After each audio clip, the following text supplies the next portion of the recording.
Welcome to Madame Raven's. This way to the library. She's been expecting you.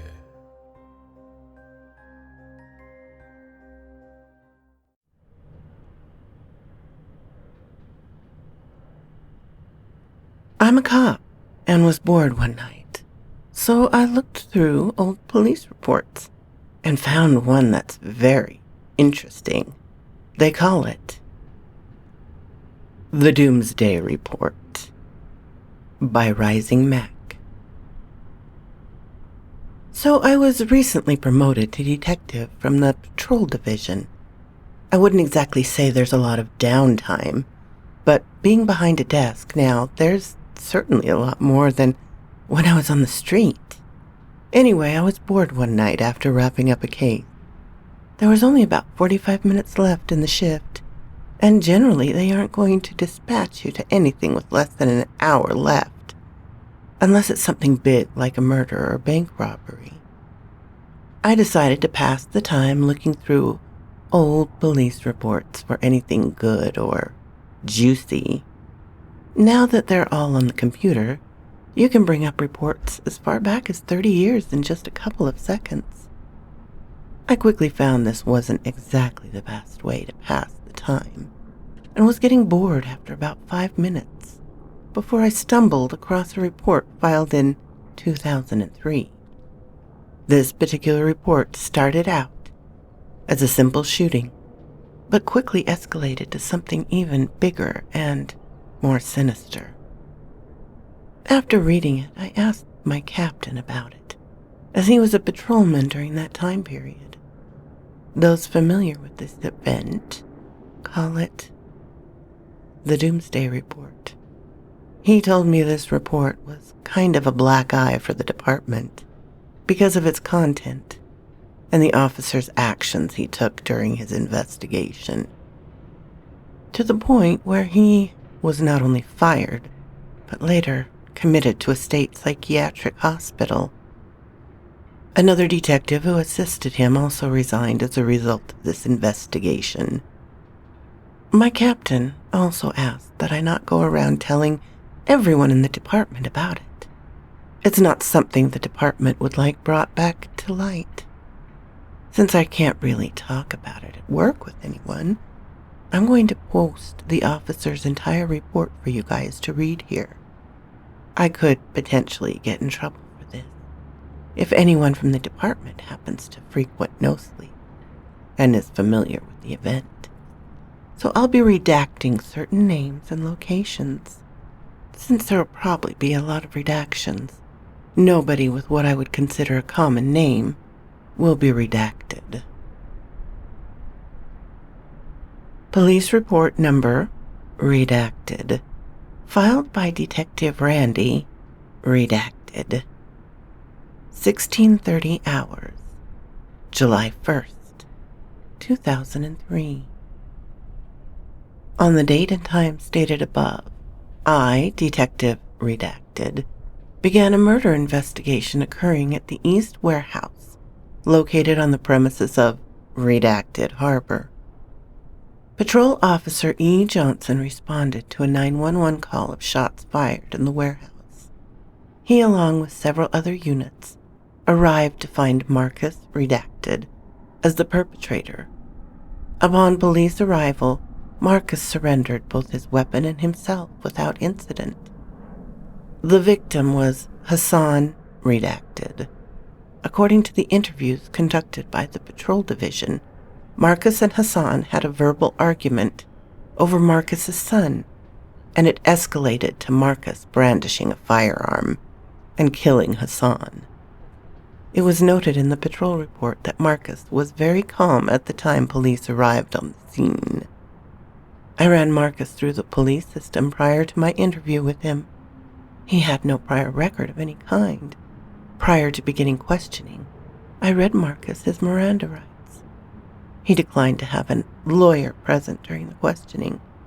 I reiterated to him that he was the prime suspect of a murder investigation with multiple witnesses, and that representation was strongly recommended, Again, he declined. Marcus started off by saying he belonged to a group of religious fanatics that have rented a portion of the East Warehouse for several years. He stated that he shot Hassan because Hassan had intended to use Marcus's son as a sacrifice. I asked if he meant sacrifice in the traditional sense, and he stated no at that time. He stated Hassan had medical training and planned to use sedatives to stop Marcus's son's heart for a period of 2 minutes and 30 seconds. It should be known that Hassan is a licensed medical doctor in the state of Redacted. I asked why Hassan planned to do this, and Marcus stated that Hassan, a leader of this group, needed a child, one who could be considered innocent, to be declared legally dead. After 2 minutes and 30 seconds, in this legally dead state, Marcus stated Hassan and several others with medical training would revive Marcus's son with CPR and epinephrine. Marcus stated during the 2 minutes and 30-second time frame, a CPR compression would be given at intervals so that no permanent brain damage would occur. I again asked why Hassan planned this and why Marcus's son was chosen. Marcus stated that he initially agreed to the procedure, but became more and more unsteady as the ritual approached. Marcus stated that this ritual they intended to perform was to bring about the apocalypse. I paused at this time to process this information. I then asked if Marcus meant apocalypse as in the biblical sense, and he stated yes. Marcus stated that several years ago, ancient religious scrolls had been discovered from the Middle East by members of his group that detailed how to bring about the end of days.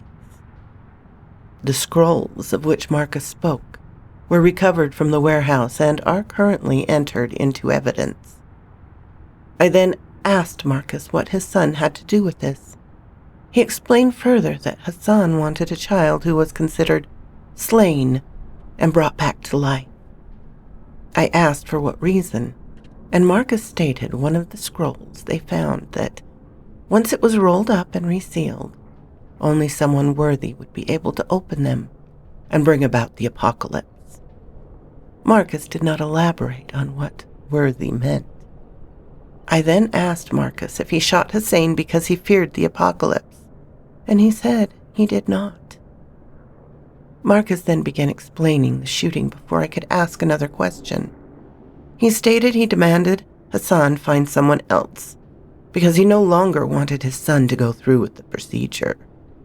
He stated Hassan declined, and when Marcus approached what he called the altar to retrieve his son, he was blocked by several other fanatics. It was at this time that Marcus brandished his 9mm automatic. The men blocking his path immediately backed away from him. When Hassan again refused to return Marcus's son, Marcus fired. At this time I decided to end this round of questioning. I thanked Marcus for his statement and told him to expect more questioning from other law enforcement entities. At this point I examined the documents Marcus mentioned in his statement. They had been recovered from the warehouse at the scene of the crime. Upon initial examination, they did in fact appear to be scrolls in the traditional sense, in that they had been rolled up and sealed with wax or some other binding agent at some point in time. There were 2 scrolls, one much larger than the other. The smaller of the 2 appeared to have been sealed with only one binding agent, whereas the much larger one required a binding agent in 7 different spots to keep it closed. Both scrolls were written in a language with which I was unfamiliar, and the larger one had writing on both sides. The documents appeared to be very old, so great care was taken when examining them. After examining the documents, I contacted the Foreign Language Department at Redacted University and was placed in contact with Dr. Redacted. Johann, an expert on theology and Middle Eastern languages. I explained the documents in question, and because of the location they were found in, the Middle East, he agreed to examine the documents in an attempt to uncover in which language they were written. Dr. Johann arrived at the precinct at 0800 the next day, 7/2. Upon the initial inspection of the documents, he stated he recognized the language. He continued to examine the documents before stating to me that they were written in Aramaic, an ancient Middle Eastern language in which he was fluent. He then began to discuss their subject matter as extraordinarily interesting. He asked where they came from, and, as he was now an official expert consultant of the investigation, I was authorized to divulge part of Marcus's statement about their origin. Dr. Johann wished to know exactly where they were found, and I stated I would talk to Marcus again. He also stated he would like to consult with his colleagues. Dr. Redacted Abraham, the president of the Redacted Museum, and the expert on rare books and antiques, which included very old documents. Dr. Johann stated he wished to have Dr. Abraham examine the documents.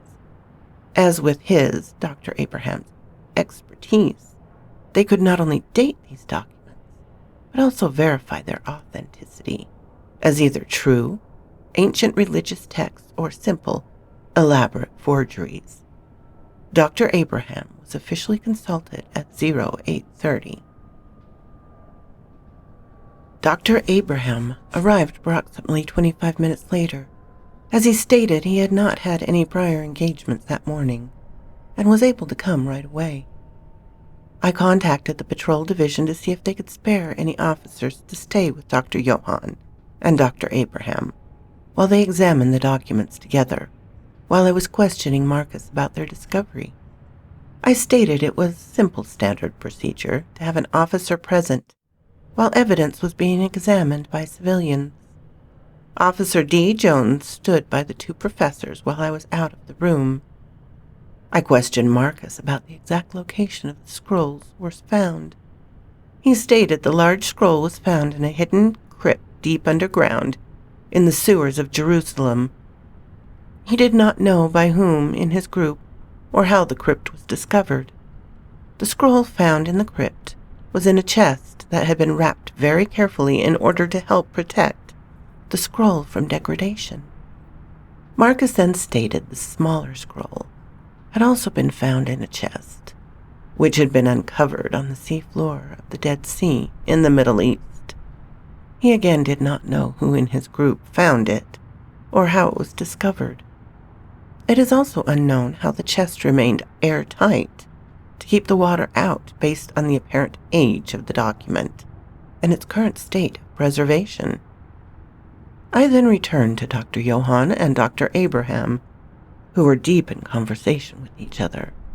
I asked Dr. Abraham what his expert opinion on the two documents was, and he stated that based on the parchment itself, the type of ink or writing agent used, and the overall appearance of the document was, in his opinion, that the documents were anywhere from 1800 to 2000 years old.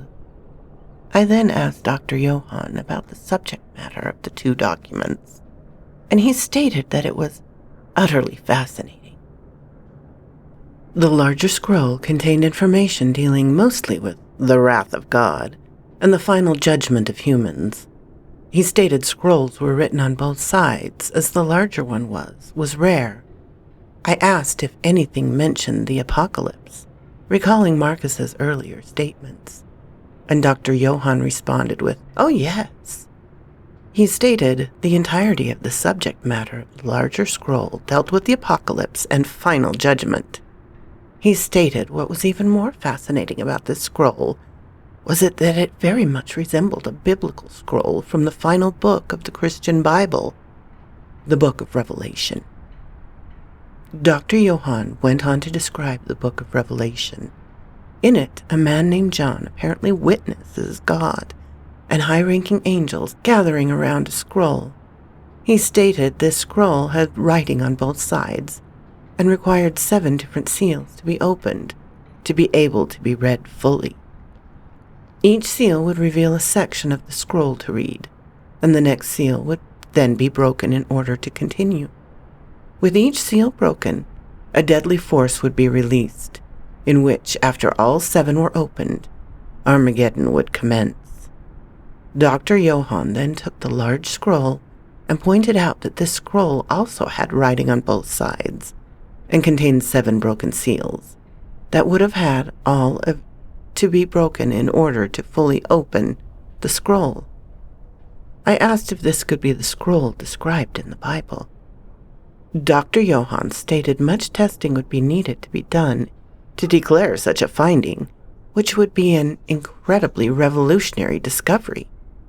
But as of this point in time, he and Dr. Abraham believed there was enough evidence that this scroll could be scroll as described in the book of Revelation.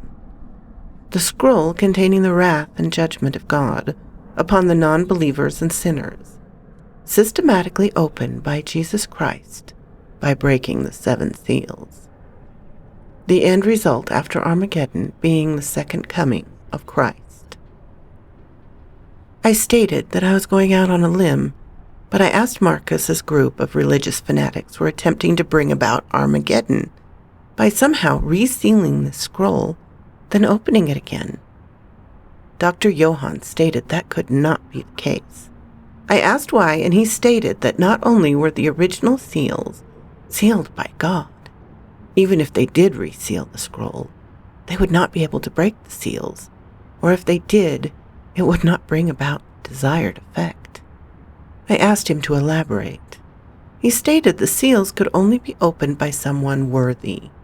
In the book of Revelation, only Jesus Christ has been found worthy. I then recall what Marcus had said earlier about someone being worthy. I asked Dr. Johann what made someone worthy, and he stated Jesus was worthy because he had been slain. He had died for our, humanity's sins, and was resurrected. I then went through my notes again, recalling Marcus had said something about being slain and brought back to life. I informed Dr. Johann about Marcus's statement and asked his opinion. It was his opinion that Hassan's plan was to attempt to use Marcus's son as a makeshift Jesus. Marcus's son would be clinically dead for over 2 minutes, thus slain, then resurrected, thus becoming worthy to open the seals. Dr. Johann stated, while this sounded somewhat inventive as a plan, it was ultimately utterly ridiculous. He continued that Jesus Christ died for everyone's sins and was resurrected with the Holy Spirit and divine purpose. Dr. Johann reiterated that no created being, as in God creating man with Adam and Eve, would ever be worthy to break the seals. It was not just that Jesus was slain and risen, it's why he was slain and how he arose. I then asked Dr. Johann that if the scroll was in fact the scroll from the Bible, it had already been opened. Dr. Johann agreed. He stated many theologians agreed that the events in the book of Revelation have already happened. He then elaborated on the seals themselves. The first 4 seals released the 4 horsemen of the apocalypse. He stated that the horsemen represented conquest, war, famine, and death. He stated, one only need to look in the history books to see that all 4 of those events have happened many times over in human history.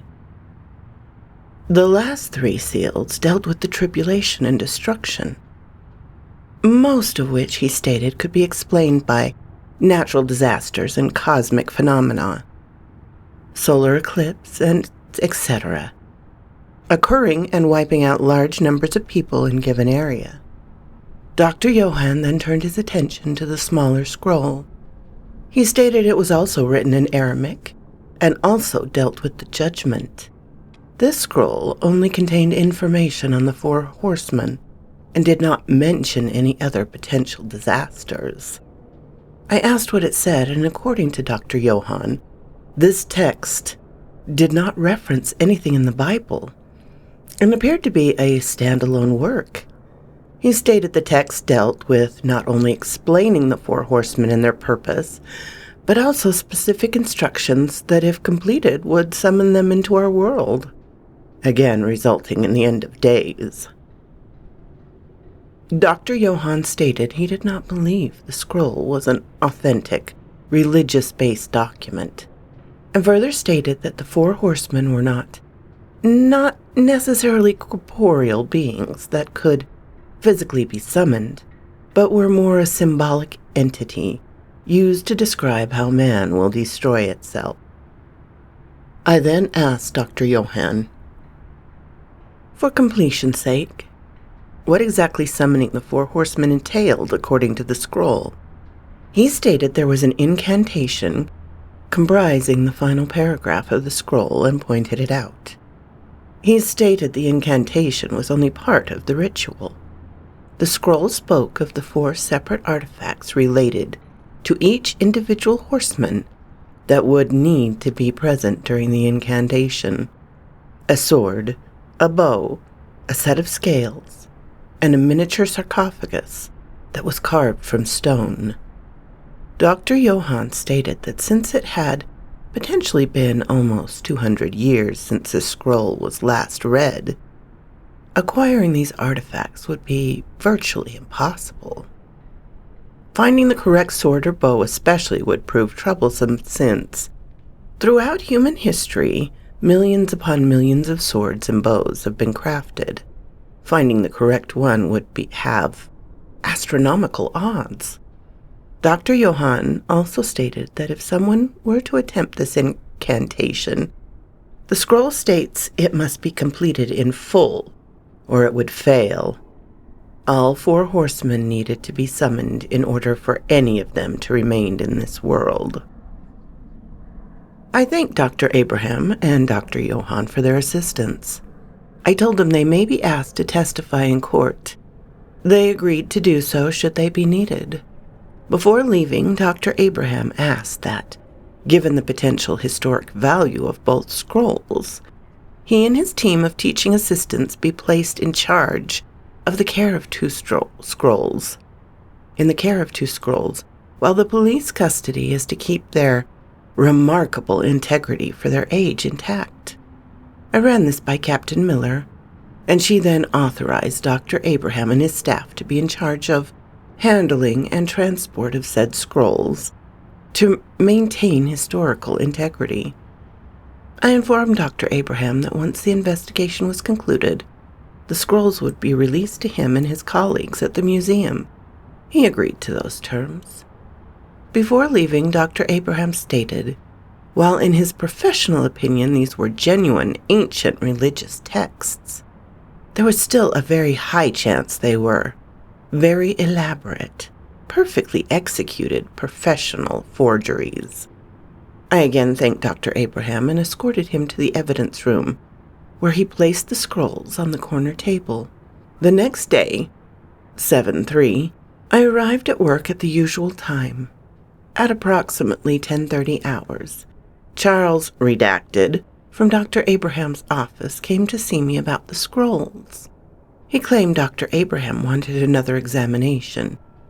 Charles was shown to the evidence room and Officer L, redacted, stood by. About an hour later, I went to the evidence room to see if Charles was still there, as he has not checked in to say he was leaving.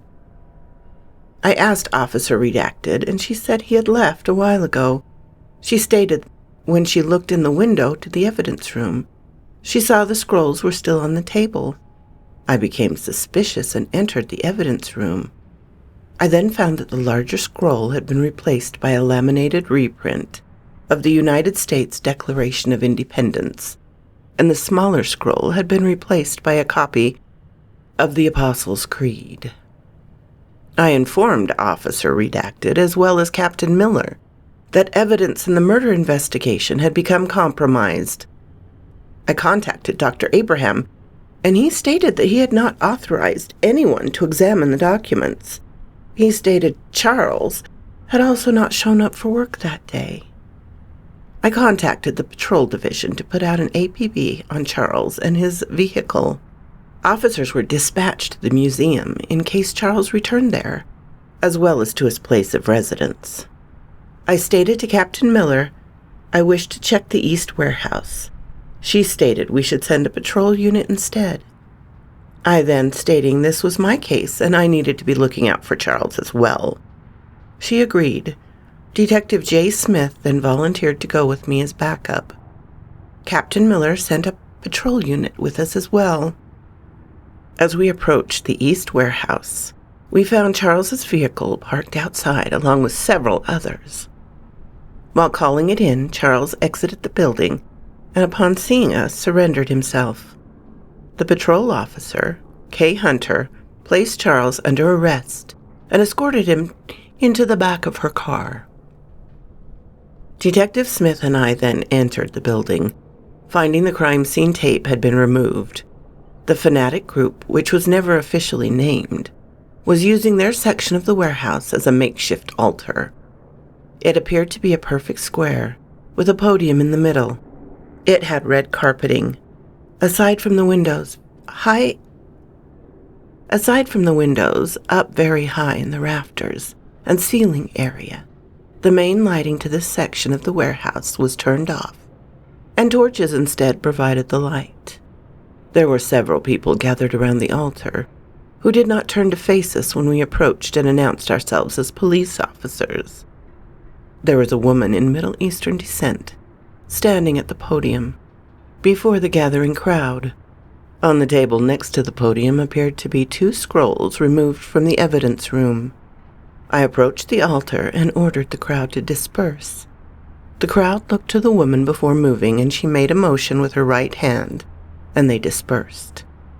I informed her she was in possession of stolen evidence, and that she needed to surrender both the scrolls and herself at this time. I then asked for her identity. The woman, Yaji, stated she was Hassan's wife. I asked why she went through the hassle of reacquiring the scrolls, committing a felony in the process. I will be including quotes for verbatim statements as spoken by Yaji. She stated that her and her husband fought, as married couples, extensively about which scroll to read from. She stated that her husband set his aspirations too high. I asked what this meant, and she stated, "Humanity is 50 times more corrupt and evil than it was before the Great Flood. If God swore never to wipe us out again, we must take our own action." She then stated that she agreed that Hassan's plan for total destruction via the 7-sealed scroll would not work. She stated that she had her own plan now that her husband was gone. She was free to put into motion. I asked what this plan was. She stated if we were competent in the least, we would have found someone to translate the scrolls for us. I stated we did and that we knew what they said. She then stated that her plan was to summon the 4 horsemen as described in the smaller scroll. At this time, Detective Smith, realizing Yaji was not going to surrender and leading us into a confrontation, radioed for backup. At this time, Yaji reached over the table on her right and retrieved the small scroll, placing it in front of her. She then began to read aloud in what I can only assume was Aramaic. I attempted to play to her beliefs by stating, "You know you would need the 4 artifacts as described in the scroll." I recalled Dr. Johann's statement that someone acquiring these would be near impossible. She then stated in English, "My friend, look around you." At this time I examined the altar in full. As stated before, it was square-shaped. In each corner was a wooden pedestal. I glanced at each pedestal, and each one had an item on top of it. The northwest pedestal contained what appeared to be a gladius, a short sword used extensively in ancient Roman times. The northeast pedestal contained a longbow, the wood out of which was made to appear to be petrified. The southwest pedestal contained a dilapidated scale made out of some kind of metal. It had 2 bowls on either side and appeared to function as a typical scale. The southeast pedestal contained what appeared to be a small stone coffin, comparable in size to a standard American football. At this time, Yaji continued reading from the scroll, her voice growing louder and louder. After a few moments, a breeze was felt in the building. What caused this breeze was unknown, as there was no visible opening windows at this time. As she continued reading from the scroll, the breeze picked up into what I can only describe as full-scale wind. The torch flames nearby were dancing wildly. The crowd standing near the altar slowly began to disperse at this time. The wind then grew slightly stronger, and I heard Detective Smith behind me ask aloud, "What's happening?" I approached the altar and commanded Yaji to step down. This command was ignored. I then drew my weapon with no intent to use it, and again commanded Yaji to step down. I was once again ignored as Yaji continued. What can only have been the incantation Dr. Johann had pointed out. At this point I decided to forcefully restrain Yaji for failure to comply. As I took a step towards the altar, I heard from somewhere nearby what I can only describe as a neighing sound made by a horse. The area in which we were standing was not large enough for a horse to be concealed nearby. Startled, I again heard another neigh, followed by what can only be described as a snort, which also, as far as I can tell, came from a separate horse. At this time I again commanded Yaji to cease reading from the scroll. This command was ignored. I then pleaded with Yaji to stop her incantation after I heard what I later would discover was called a whinny sound from yet another horse. At this time I also heard what can only be described as a clicking sound, as if hooves were coming into contact with the concrete on which we were standing. Detective Smith asked me if I was hearing what he was hearing, and I stated I was. At this time, despite the fantastical nature of this statement, I believe Yaji was successfully summoning the 4 horsemen of the apocalypse. I recalled Dr. Johann's statement that the ritual must be completed fully or would fail. I asked Yaji one more time to cease and was ignored. Due to my own personal fear and safety, as well as the safety of my fellow officer Smith, I fired 2 rounds at Yaji. Yaji was struck in the upper left chest and fell onto her back. As she had stopped her incantation, the unexplainable wind had ceased, and the sound of horses could no longer be heard. At this time, Detective Smith rushed to Yaji to attempt to provide first aid. I then radioed to headquarters we needed immediate medical assistance. EMTs were dispatched. Yaji was pronounced dead at the scene. The crime scene investigation unit arrived, as did the evidence collection team. The evidence collector in particular was told to handle both the scrolls and the artifacts on the pedestal with extreme care. I was unfamiliar with the officer in charge of securing the artifacts. Fearing evidence contamination for a second time, upon request he presented what at the time appeared to be an official badge for redacted police department, as well as an official department-issued ID card, which I verified as authentic with Detective Smith. I was later informed that both the scrolls and the artifacts never made it back to the department. This imposter officer has not been seen or heard from since leaving the crime scene with the evidence, and his identity remains unknown. At this time, both the scrolls and the artifacts are unaccounted for and remain at large. I returned to the headquarters for debriefing, and the police-related shooting procedure was started. I was told I would be placed on administrative leave, pending the investigation by Internal Affairs on the shooting, as well as the prime evidence in the murder investigation, becoming corrupted on 2 separate occasions. The original murder investigation was then handed over to Detective R. Redacted. I provided all notes taken on the case, as well as the contact information for Dr. Johann and Dr. Abraham. End of statement. Crazy that this is an official police report, isn't it? Obviously, my detective nature forced me to do some research of my own. This officer, Randy, is still in the psych hospital.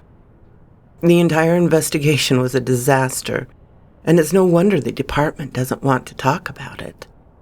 Marcus ended up walking because his trial was such a mess. I feel bad for Randy. Like I said, he was fired from his job for losing the prime evidence twice, which reading the report sounds like it wasn't totally his fault. But more so, he was fired because of the shooting of Yaji was found unjust. After he was fired, he was charged with manslaughter, but because all he talked about were the 4 horsemen and how he stopped Armageddon, he was found incompetent to stand trial. He was placed in psychiatric care until he's competent to stand trial, but it sounds like he will never be. He refused to denounce that he heard the sound of horses in the warehouse, and as long as he continues to spout that he stopped Armageddon, he will probably never stand trial. The hospital must have someone on the inside in cahoots with the department.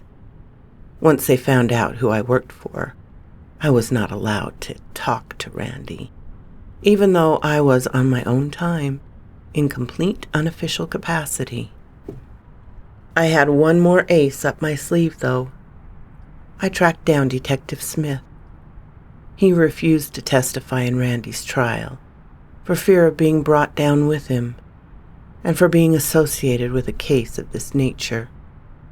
He resigned from the department rather than face possible termination for refusing to cooperate with a police investigation. I found out he now lives about 3 hours away, so on my weekend off I drove to see him. Once he found out why I was there, he slammed the door in my face. I pleaded with him through the door that I was there completely and totally unofficially, and off the record that I was generally interested in what he experienced that day. He was apprehensive, but we ended up talking for almost an hour. He told me, and I reiterated, that we were absolutely off the record. And he did, in fact, hear the sound of horses neighing and snorting, and that there was a strong wind emanating from somewhere inside the building on what was an otherwise hot and breezeless July day. He also said he heard what he described as clicking hooves on concrete. He denies actually seeing anything resembling a horse or an actual rider. He also showed me his old police ID card. He said the one that whoever stole the evidence presented was immaculate. Every other officer on the scene would have looked at it and thought it was real without question. So, there you have it. Was Randy crazy, or could this actually have happened? With Detective Smith basically corroborating everything Randy said. It seems to me like this actually happened as was told. Maybe we should be thanking Randy for saving us all. If he hadn't blown away Yaji when he did, justified or not, she would have completed the ritual, and then what would have happened? It's easy to ask why didn't he just run up and tackle her instead of shooting her, but hindsight is always 20/20. And if he was indeed hearing neighing, he was assuredly not thinking straight and freaking out. If this did all happen and Randy stopped it, he may be the ultimate unsung martyr for humanity, and no one even knows it. One more thing to think about, though. If this is somehow all true, and this actually happened, and the horsemen were almost summoned, that means somewhere out there someone is in possession of both the scrolls and the artifacts. We can only hope that they have somehow been separated from each other, and the ritual can't be completed. It's been 16 years now, and if someone is actually in possession of both together, that means the end of days could be any time. It could be tomorrow, or it could be in 20 minutes. What are they waiting for? Are these fanatics even still around? I don't want to think about it, so let's just hope they are separated from each other and will continue to remain so. So quoth this raven. My dears, this recording gave me fits, and I don't know why. It took quite a bit to get through. It's a wonderful, wonderful story, but just so many interruptions for some bizarre reason. I hope you enjoyed it. A big thank you to Rising Mac for allowing me to share it. And thank you so much for coming to listen. There would be no point without you guys here. And a special thank you to my Patreon supporters, Charlotte Emerson, Ermin Case, Darren and Jennifer, and Laura. If you like this, please hit the little button to let me know. If you didn't, hit the little button to let me know. Leave a comment. I'm always glad to talk with you, my darlings. I'm open to suggestions and criticisms, critiques. If you have not subscribed, please do so and ring the little bell so you know when to come up and see me. And I will talk to you next time, my darlings. Farewell.